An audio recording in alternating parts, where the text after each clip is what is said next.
안녕하세요. 이번 시간에는 어쩔 수 없이 엘리트 기반의 선민의식이 많은 이유에 대해서 얘기해 보도록 하겠습니다.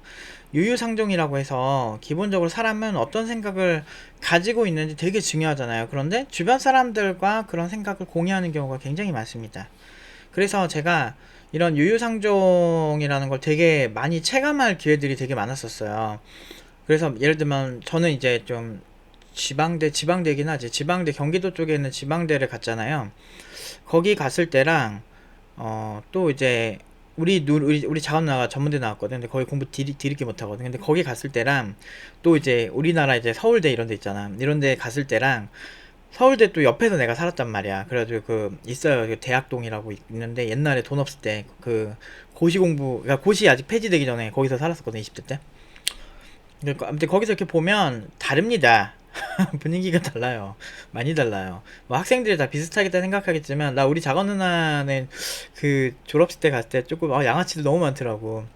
그래가지고 좀 이 공부급에 따라서 이게 차이가 좀 있구나 이 생각 좀 했는데, 물론 그거는 이제 그냥 내 생각이고, 그것보다 되게 중요한 건 이렇게 기초생활수급자나 막 이런 사람들 있잖아요. 그런 사람들 보면 이게 되게 괜찮아요. 제가 친한 사람들이 수급자가 있고, 또 사회복지사 이런 사람들이 좀 있어가지고, 그러니까 이게 사람들이 생각하기에는 가난하면 착하다고 생각을 되게 많이 해. 막, 저는 뭐 흑수저 집안에 이렇게 하거든. 그래서 흑수저가 무조건 페널티가 있는 것만은 아니에요. 그 보면은 사람들이 가난한 사람들이 더 성공하고, 가난한 사람들이 막 더 돈 모으면 막 더, 그리고 너무 가난하거나 힘들면 더 도와주려고 그러잖아. 그런 게 있어. 금수저들은 그런 게 없거든. 근데 아무튼 뭐 도움 못 받더라도 금수저가 낫긴 하지만, 제 생각에도 그래도 사람들이 볼 때 넌 금수저인데 그거밖에 못하네 이런 것도 좀 있다는 거지. 이게 알게 모르게 이렇게 세상은 밸런스가 어느 정도 맞춰서 가고 있는데, 문제는 이제 뭐 최근에 이제 DNA 가위 있잖아요. DNA 편집 기술을 만든 것도 엘리트들이 만든 거고, 결국엔 인류 역사에 굉장히 큰 틀은 대부분 많은 그 엘리트들이 만들어요. 챗GPT도 완전 엘리트들이 만든 거고, 그게 일반적인 사람들의 그 피지컬로 할 수 없는 것들이 분명히 많이 존재하고, 그런 엘리트들이 잘 이렇게 있을 수 있는 곳을 만들어야 되는 게 되게 중요하죠. 그래서 이건희 회장도 살아생전에 1%가 이제 회사를 이렇게 바꾼다고 하잖아요. 근데 그 실리콘밸리가 왜 잘 되냐면, 인도의 그 천재적인 그 IIT 그 친구들 있잖아요. 그 친구들을 많이 이제 포섭을 하니까 실제로 많은 사람들이, 인도 사람들이 하는 강의를 되게 높게 쳐요. 실제로 뭐 유데미나 이런 데서 인도 그 개발자들이 하는 강의들이 그래도 그 백인들이 하는 것보다 평균적으로 좀 더 심플하고 훨씬 더 이해가 잘 된다, 이렇게 할 정도로 나름대로 촉망받는 그런 개발자들 보면 인도 개발자들 꽤 많아요. 그러니까 이게 왜 그러냐면, 그 나라 자체가 IIT에 몰빵을 한 나라기도 해서, 그러니까 엘리트들이 다 그쪽으로 가니까. 우리는 의사 쪽으로 많이 가잖아요. 그래서 물론 이제 포항공대 카이스트도 엘리트들이 되게 많지만, 이제 그러니까 거기에 갈 수 있는 사람들이 의대에 붙으면 의대로 가는 경향이 더 많다, 이런 거지. 우리나라 어쩔 수 없어요. 의대가 일단 돈을 많이 버니까. 그러니까 엘리트들이 돈을 많이 못 버니까 잘 안 가는 거지. 근데 그렇다고 해서 또 잘못된 게 아닌 게, 우리나라 의술도 그래도 세계적으로 손꼽히는 의술도 꽤 많더라고요. 그리고 제가 이번에 태국 같은 데 갔을 때도 임플란트 보니까 우리나라 오스템 임플란트 선전 되게 많이 하더라고. 여기 오스템 임플란트로 해드립니다 하면서. 우리나라는 지금 임플란트 좀 잘만 찾아보면 이벤트 가격으로 하면은 그래도 막 50만원짜리도 있고 막 60만원짜리도 있고 찾아보면 있거든요. 뭐 네이버 같은 데서 한번 검색해보세요. 무슨 뭐 임플란트 이벤트 이렇게 쳐보세요. 님들 동네 치시고, 아니면 강남 쪽에 이벤트 많이 하거든. 그래서 이제 그러면 좀 더 싸게 할 수 있어요. 되게 싸게 할 수도 있고, 뭐 30 얼마 때도 봤어 나는. 근데 내가 태국에서 임플란트 하는데 그 태국 돈으로 한 180만원 시작이더라고. 막 150만원 시작, 이렇게 가격표가 그렇게 써 있어요, 치과에서. 그러니까 우리나라가 기술이 발달하니까 그만큼 그 기술 종주국까지는 아니지, 독일이 종주국인데 임플란트는 그래도 그 후발주자 저가 라인으로 승부할 수 있는 그래도 기술력이 좋거든요, 우리나라도. 그래서 후진국 기준으로는 사실 어마어마한 돈을 내고 그 임플란트를 사서 하는데, 우리나라는 상대적으로 저렴하게 할 수 있죠. 근데 이 임플란트 얘기가 왜 나왔냐면, 기초생활수급자들 임플란트 하면은 거의 한 90% 이상 할인이 돼요. 대박이더라고. 그래서 막 500만원 막 이를 다 갈아야 되면은 막한 하긴 뭐 아까 한국에 막 100만원에 하나씩 했다고 하면 500만원 든다 치면은 50만 원이면 할 수 있는 거야. 그러니까 나라에서 지원해 주는 게 진짜 빠방이에요. 그리고 제가 부동산을 가진 게 있잖아요. 그 썩어가는 빌라를 하나 샀었거든. 그래가지고 근데 그 썩어가는 빌라도 보면은 거의 뭐 돈이 나라에서 한 50만 원, 그러니까 본인이 50만 원만 부담하면 나라에서 나머지를 LH에서 다 지원해주는 그런 제도가 있어요. 그래서 잘만 찾아보면 복지 천국이라니까. 몰라서 못 받는다니까. 근데 그거는 이제 본인 문제지. 열심히 발로 뛰면은 진짜 우리나라는 그래도 도와줄 그 군영이 진짜 많아. 사람들이 되게 또 나름 또 이런 도와주는 문화가 그나마 좀 있어가지고 찾아보면 겁나 많아요. 그래서 복지 천국이라니까. 도대체 어디를 비교하는 거야? 막 아이슬란드 같이 아니면은 평균 GDP가 존나 높은데 비교하는 거야? 근데 사실 뭐 그렇게 따지면은 뭐 싱가포르 이런 데도 뭐 사실 그 뭐지? 살기 힘든 건 똑같아요. 홍콩도 그 거기 현지인들 살기 힘든 건 똑같은데. 그 GDP 높아도. 그러니까 이게 어느 기준으로 뭘 하고 비교만 하면은 지들보다 제일 잘난 것만 비교해. 그러니까 이제 자기가 불행하다고 느껴지는 거죠. 막 출산율 비교할 때는 선진국의 프랑스를 보세요 이러면서 막 프랑스 졸라 비교하고 그 두 명이서 2.12명을 낳습니다 뭐 이렇게 하면서 한국은 심각합니다 그러면서. 근데 우리랑 비슷한 나라들도 있거든. 대만이라든지 뭐 이런 출산율이 저조한 나라도 있어가지고 물론 이제 그게 뭐 맞다는 건 아니지만 그래도 이제 그 어떤 사회 정책을 잘 만든 다음에 그걸 갖고 얘기를 하는 게 맞지. 뭐 이렇게 무조건 그렇게 얘기는 안 되지. 근데 일단은 뭐 이제 사회도 그런데 사회 통념도 어쩔 수 없는 것 같더라고. 선진국은 어쩔 수 없다. 우리가 지금 경제로는 좀 선진국이어서 지금 어쩔 수가 없다. 그래서 아무튼 그런 얘기를 하는데 우리가 조선시대로 만약에 돌아간다라고 생각을 하고 한번 보세요. 우리가 조선시대 들어가서 내가 열심히 이제 이게 전구라는 거예요. 이제 호롱불 쓰시지 마시고 전구라는 거를 이렇게 발명을 해야 됩니다. 아무리 외쳐도 그 사람들이 그걸 받아들일 리가 없고 그런 사람들만 많으면 나는 무기력에 빠질 수밖에 없어요. 근데 님들은 강한 확신을 가지고 있잖아요. 그러니까 어떻게 보면 조선시대로 간다면 님들이 가진 상식은 엘리트들만이 가질 수 있는 상식이거든요. 세균에 대한 개념, 손소독에 대한 개념 이런 것들도 님들은 알지만 그 사람들은 모른다고.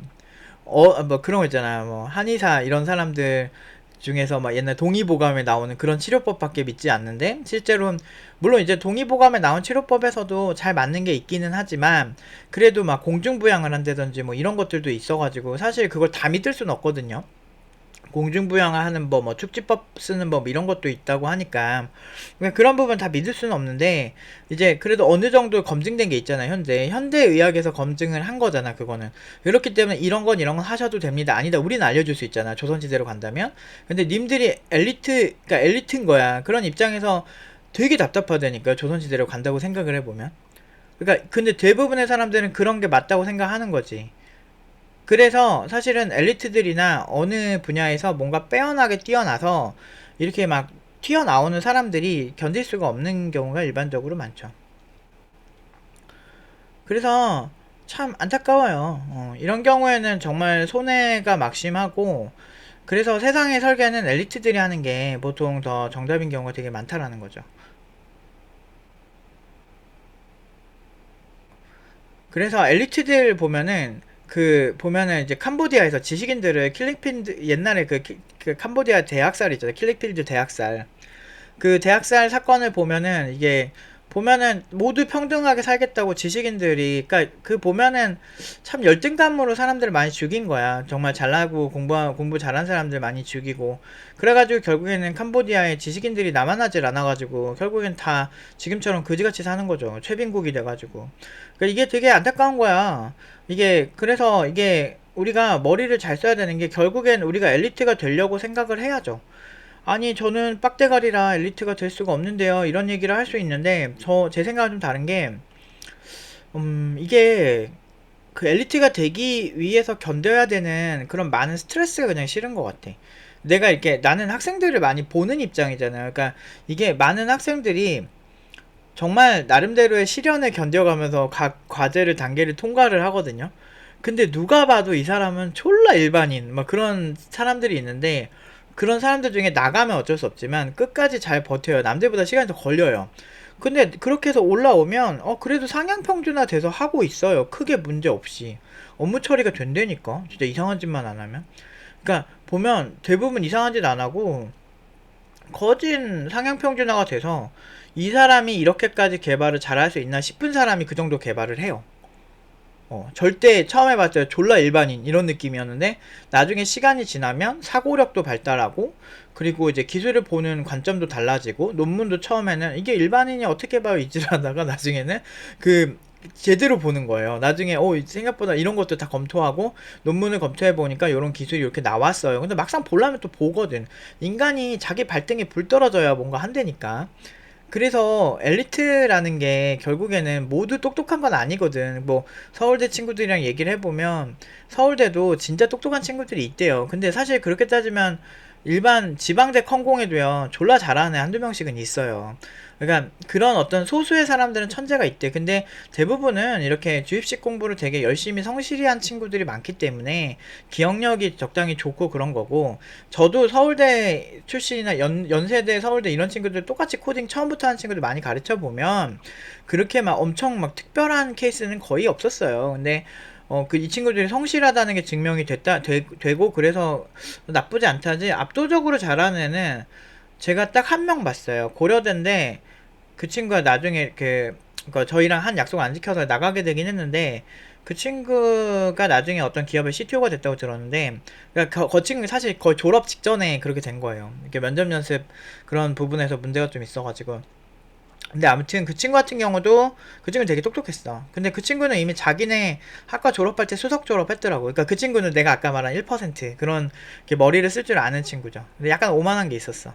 그리고 하루에 코딩 공부 관련해서 한 6, 7시간밖에 안 해요. 근데 그 6, 7시간밖에 안 하는데 리서치 되게 잘해. 그래서 퀄리티가 확실히 있었어요. 그래서 얘 머리 좋네. 이게 딱 보이는 친구 중 한 명이었어. 그러니까 고려대 친구 그렇게 있었는데, 근데 연고대가 아닌데 뭐 그런데 좋은 명문대가 안 나왔는데도 되게 똑똑한 애가 있었어요. 그러니까 이거 봐라 이런 애 있었어요. 그러니까 막 예를 들면 다른 친구들은 그냥 좀 블로그 짜깁기 해서 좀 이걸 검토해가지고 적당히 하는 느낌인데, 얘는 JVM을 똑같이 보더라도 예를 들면 이렇게 C샵을 이렇게 짜는 거야. C샵을 짜는데 이제 자바의 JVM이랑 그 C샵에 있는 그 JVM을 같이 비교를 하는 거야. 그래서 이런 부분이 이런 차이가 있고, 얘는 이렇게 커스텀도 가능하고 이런 디테일까지 자기가 직접 실험을 해오고, 그러니까 그게 필요하다고 열이 좀 비슷한 느낌으로 하는데 걔는 그걸 꽂히는 거죠. 근데 그러면서 생각보다 괜찮은 논리들을 세워오는 똑똑한 애가 있어요. 그러니까 그런 친구들이 가끔 한 명씩 있어.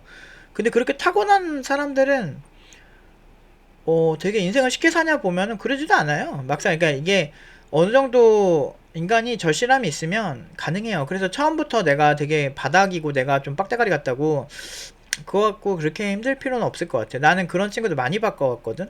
근데 항상 얘기하죠. 네가 알아서 올라와. 구렁텅이에서 네가 올라와야 그 다음 가는 길은 내가 알려줄 수 있는데, 네가 올라오지 않으면 네 몸에는 근육이 생기지 않아 라는 게 핵심이죠. 근데 어떤 친구들은 낭떠러지 저 끝에서 이제 시작을 하는데, 어떤 친구들은 기본적으로 평소에 머리 쓰는 게 익숙하기 때문에 좀 높은 위치에서 시작하는 친구들이 있죠. 근데 그건 단순히 재능충이라고 말하긴 좀 힘들어요.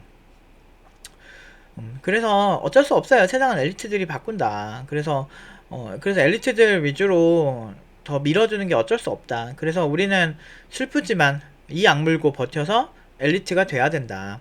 근데 그게 요즘은 사람들이 이제 지능적으로 이제 일을 안 하잖아. 옛날에는 그냥 일 안 하고 그렇게 하면 자기가 게을러 터져서 안 한다는 걸 인정하는 사람들이 많았단 말이야. 근데 요즘은 안 그래. 요즘은 되게 지능적으로 안 하려고 하는 사람들이 많아. 되게 지능적으로 그 이유를 찾아. 그 지능을 개발했었으면 좋겠는데. 그래서 되게 똑똑한 게으름뱅이들.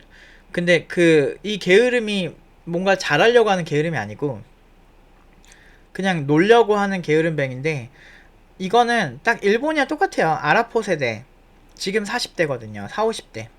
딱 그렇게 될 겁니다. 지금의 세대가 게으르게 아무것도 안 하면. 뭐 세상에 뭐 원하는, 그러니까 눈높이가 높지. 근데 사실 그렇다고 해서 그런 뭔가 아무것도 안 하고 포기하는 사람들 엘리트라고 말하기가 힘들지. 엘리트들은 직업을 못 찾기가 더 어렵지. 원하는 사람들이 많으니까. 그러니까 그런 느낌으로 이제 바라보면 제가 어떤 얘기를 하는지를 알 수가 있죠.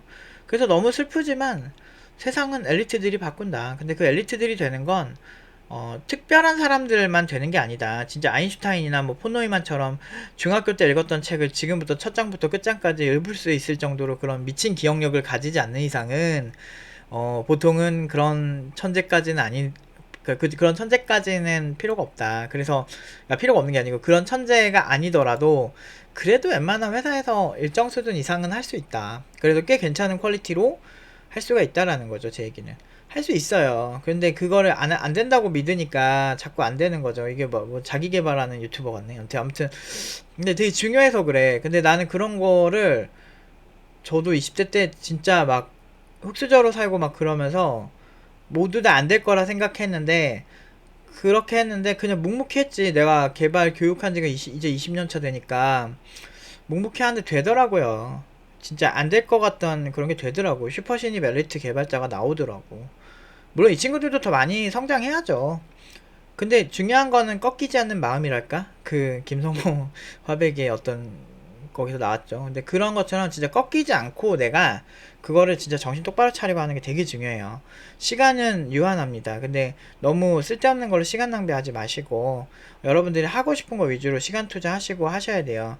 그래야 나중에 여러분들이 더 나이 먹고 그럴 때도 그냥 저 사람은 되게 무식한 어른이다 이런 소리 안 들어요. 좀 똑똑하고 현명하고 좀 괜찮은 방향을 선택을 하셨으면 좋겠어요. 저는 욕은 많이 먹었던 지언정 결과가 안 좋았던 적은 별로 없었던 것 같아요. 그게 오히려 더 좋은 거 아닐까요? 저는 그런 생각을 해요, 요즘은. 아무튼 오늘은 여기까지 하도록 하겠습니다.